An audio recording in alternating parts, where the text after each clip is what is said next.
Oi, gatos e gatas do meu canal, tudo bem? Hoje eu gostaria de falar para vocês de duas obras fabulosas do pleno Renascimento romano que foram pintadas pelo Rafael. As duas em um único lugar muito especial, uma pérola escondida no coração de Roma.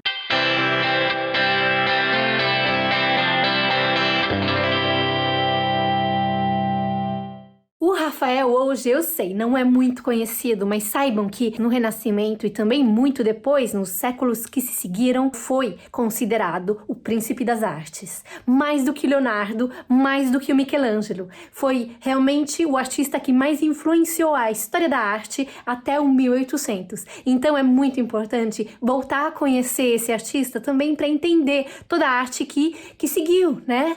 E esse ano é dedicado a ele, porque ele morreu exatamente 500 anos atrás, no 1520. Então, vamos lá conhecer esse príncipe em um dos lugares mais lindos e felizes que nós temos aqui em Roma. Um lugar realmente único, especial e é pouco conhecido, na verdade, mas deveria ser muito mais porque é lindíssimo e é um dos lugares em que a Roma renascentista se manifesta em toda a sua beleza. Vila Farnesina. Essa era a casa de campo de um homem cultíssimo e riquíssimo do Renascimento, o Agostino Chigi, que era o banqueiro dos papas e no 1509 decidiu que estava na hora de construir a casinha dos sonhos dele. E para fazer isso chamou um arquiteto que se chamava Peruzzi. E escolheu uma área que naquela época se encontrava fora do centro, Trastevere, que hoje é considerada muito central e é o bairro boêmio da cidade de Roma. Mas naquela época era muito verde e bucólica e ele queria um espaço que tivesse um contato direto com a natureza e pudesse se misturar harmoniosamente com as obras de arte clássicas e contemporâneas que ele colecionava com muita paixão. O Agostino, claramente, para decorar a sua casa, queria os melhores artistas, então chamou vários. E entre eles, claro, não podia faltar o jovem artista que tinha se destacado depois de ter feito a Escola de Atenas para o Papa Júlio II. Estamos falando de um jovem, brilhante, maravilhoso, talentosíssimo, Rafael. E então Rafael chegou e pintou no 1512 o Triunfo da Galateia, que é considerada pelos historiadores de arte um exemplo de harmonia, equilíbrio e simetria típicas do Renascimento maduro. A protagonista desse conto é a ninfa Galateia, que é em pé em cima dessa concha, que na verdade é uma carruagem marinha puxada por golfinhos que está fugindo do Polifemo e desses querubins mitológicos que estão tentando fazê-la apaixonar de todas as formas pelo Ciclope, mas sem sucesso. Olhem esse que se esconde atrás da nuvenzinha. Provavelmente simboliza o amor platônico, que era um conceito importantíssimo no Renascimento.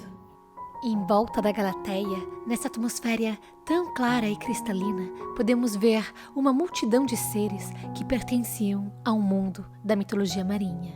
Porque ela, Galateia, que é o centro focal da composição, é uma nereida, uma ninfa do mar que vive no fundo do oceano e ajuda os marinheiros a encontrar o caminho.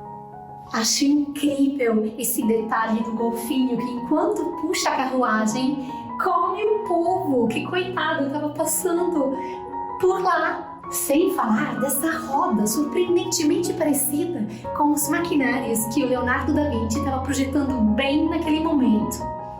Será que é uma coincidência? E o Polifemo está representado numa outra área da parede, em um outro fresco, pintado por um importante artista chamado Sebastiano del Piombo. Ele está aqui sentado, triste, observando o mar e vendo a ninfa que ele amava ir embora. Mas por que a ninfa fugia do Polifemo? Porque ela já estava apaixonada por um lindíssimo pastor chamado Ati, que foi assassinado justamente pelo Polifemo, que estava cheio de raiva e de ciúmes dela. A Galateia, então, desesperada, transformou o sangue do seu amado numa fonte que passa perto do vulcão Etna. E o Ati se tornou um deus fluvial, virando imortal e é assim que ela salvou ele da morte. Imaginem que essa história antiguíssima, que faz parte da mitologia grega, é tão importante ainda hoje na Sicília, que muitas localidades carregam no próprio nome o nome dele, justamente para homenageá-lo. Então temos Atireale, Atitrezza, Aticastello, Ati Sant'Antonio, Ati Catena, Ati Santa Lucia, Ati San Filippo, Ati Platani e Ati Bonacorsi. Mas o triunfo da Galateia não é a única coisa que o Rafael pintou aqui. Alguns anos depois, ele voltou no 1519 para pintar dessa vez a loggia do Cupido e da Psique. E de repente, um simples teto cinza se transforma numa apoteose de vida, de luz, de cores, numa explosão de alegre abundância e amor pela vida. Aqui está contada a história de amor do Cupido e da Psique. Ele é um deus, o deus do amor, e ela é uma mortal. E os dois, claro, se apaixonam. Mas é um amor impossível por conta da diferente natureza deles. Um deus e uma mortal não podem casar. Ela nunca será aceita no Olimpo, e o Cupido sabe disso.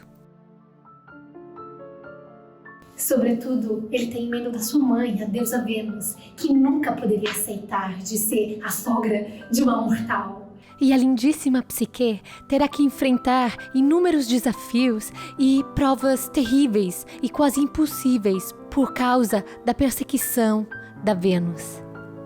Antes de finalmente ser aceita e subir no Olimpo e se tornar imortal para viver para sempre ao lado do Cupido. Sim, o amor vence tudo. E o Agostino Chigi acreditava muito nisso, porque ele amava há muitos anos uma mulher, a Francesca Ordeaschi, que não era nem rica e nem nobre. E naquela época, um amor entre essas duas pessoas tão distantes no sentido econômico e social era escandaloso, impossível. Ele era um deus da finança, da economia. Era realmente o homem mais rico da Europa naquela época. E ela era uma como mortal, uma pessoa qualquer. Era uma mulher que ele tinha conhecido em Veneza, numa viagem que ele tinha feito de trabalho. E, a partir daquele momento, apesar de todas as diferenças sociais, começou a morar com ele. E, há muito tempo, os dois já viviam junto. E ela já era mãe dos filhos do Agostino Chigi. Mas, ainda não estavam casados. Ela não era aceita pelos familiares do Agostino e nem pelos amigos, pelas companhias. Ela era considerada inferior. Mas chegou um momento que o Agostino falou: chega com isso, vou casar com ela. E é nesse momento que chama o Rafael para pintar esse teto, que então, na verdade, nada mais é do que um manifesto do amor entre o Agostino e a Francesca. Ele era o Cupido, ela era a Psique. E com esse casamento, finalmente, o amor deles ganhou. Contra tudo e contra todos. Também o Rafael, nesse momento, está apaixonado. E também, nesse caso, é um amor considerado impossível. Ele, um deus da pintura, o príncipe das artes. Ela, uma mocinha, filha de um padeiro e por isso chamada Fornarina. A lenda conta que é ela a Psique dessas pinturas. Observando as pinturas, nós sabemos que, sem dúvida, o Rafael não fez tudo sozinho. Ele, naquela época, já era realmente o dono de uma empresa muito grande e muito lucrativa de arte. E ele tinha muitos discípulos que trabalhavam junto com ele. Mas a ideia, o conceito e aquela composição super inovadora e, sobretudo, essa maravilhosa invenção do dentro e do fora, do interno que parece externo e comunica diretamente com o externo, através da lindíssima vegetação pintada. Bom, tudo isso é uma ideia do Rafael. E ele, sem dúvida, participou de forma muito ativa também porque o Agostino Chigi era um grande amigo pessoal do Rafael. Esse é o símbolo de um momento de ouro, de esplendor, de felicidade, de uma fase áurea muito específica em Roma.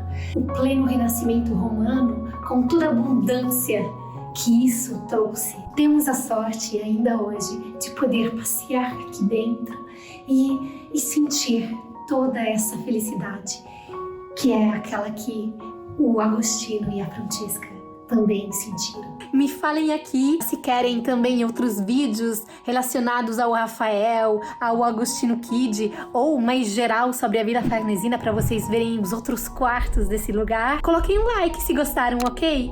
E compartilhem com quem ama a arte também. Um beijo e a gente se vê no próximo vídeo.